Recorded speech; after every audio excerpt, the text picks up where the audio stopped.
My name is Carl Whelan, and your name, sir? As Walt Morgan. When did you join Singley?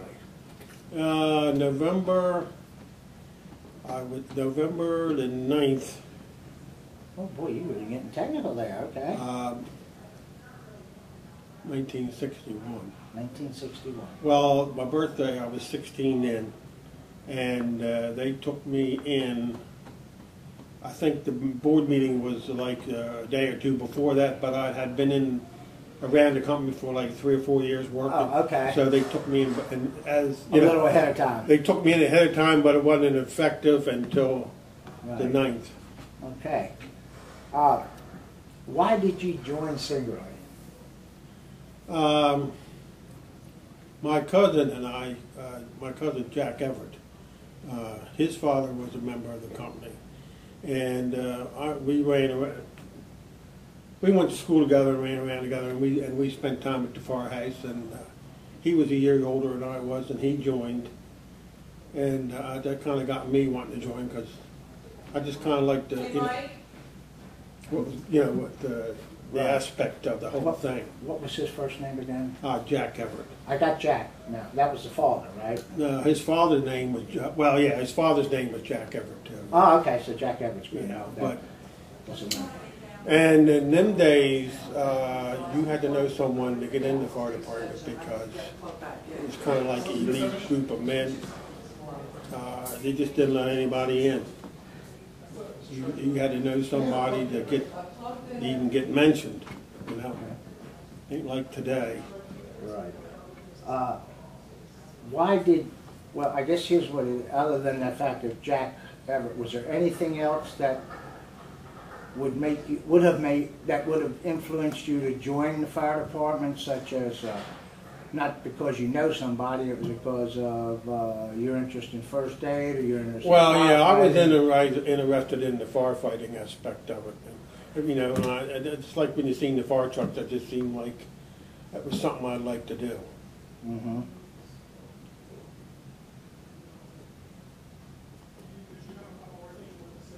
Because it just seemed like, you like to help people. Okay. Okay, who was the chief? Chief, I think it either was Ernie Foster. I think it was Ernie Foster when I come in, or Spec Slaughter, because it was right in a time frame when Spec was chief. But I thought, during your time with the department, were you a line officer, an EMS officer, or a committee chairperson, or all? all. Okay, what was the highest rank you had in the department? President. Okay. How about in the line officer? Assistant chief. I was a lieutenant captain and assistant chief. And I was vice president and president. Okay. Now, what is your most memorable moment in the fire department that you can think of that happened while you were around? Good thing or bad thing? Either way. Most memorable. Most memorable. It could be one of both. Most memorable is the airplane crash. Okay.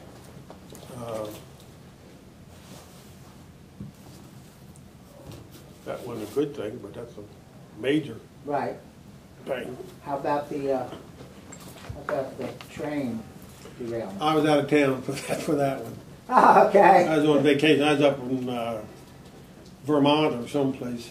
See, I think we're going to stay a couple extra days. The funny thing is that I was in the National Guards at the time, and they activated the guards for that train thing, but they couldn't get a hold of me because I wasn't in town. But I heard about it when I come back. Well, that's the way it is. Sorry about that. Yeah, I'd have been there if I was in town. Right. But okay. Yeah, because when I got in the company, you just had basic Red Cross. Right. Yeah.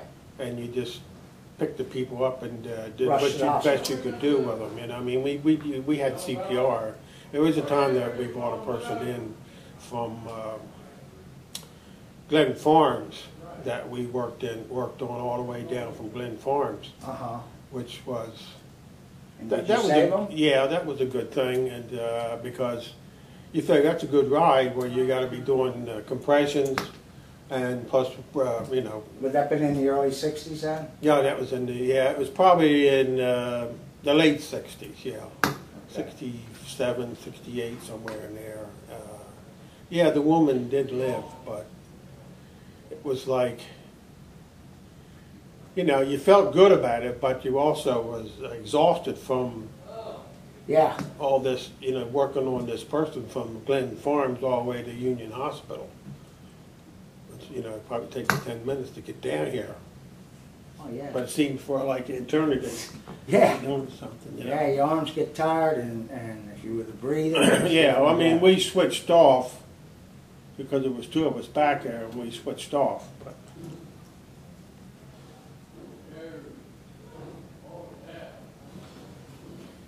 what was the biggest change during your years with Singerly that you saw in the department? From the time you came in to the time you stopped riding, was there any one big change that really affected everything, or affected you, whether you agreed with it or not?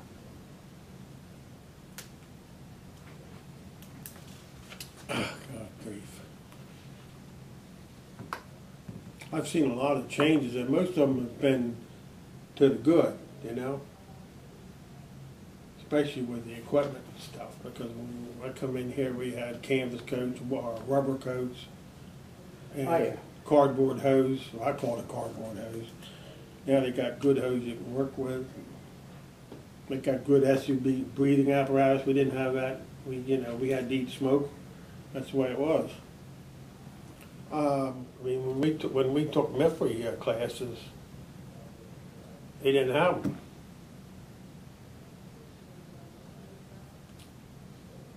And then when you go down there to, well, in them days we used to go to either go down to Aberdeen or go to Bainbridge. And you know, they have the MIFRE, you'd have them open. Well, they'd have the smokehouse and the fire pits and all that stuff. Right. You had a canister, but that's about it, you know, and them damn things about not that good as nothing. That's about it. You know, the funny thing with that was I was taking basic, and we hadn't gotten to the canister part of the class yet. Yeah. And we had a fire downtown at the county bank in the basement. Then we went down, the place was full of smoke, and we went down there with these canisters on, extinguished the fire.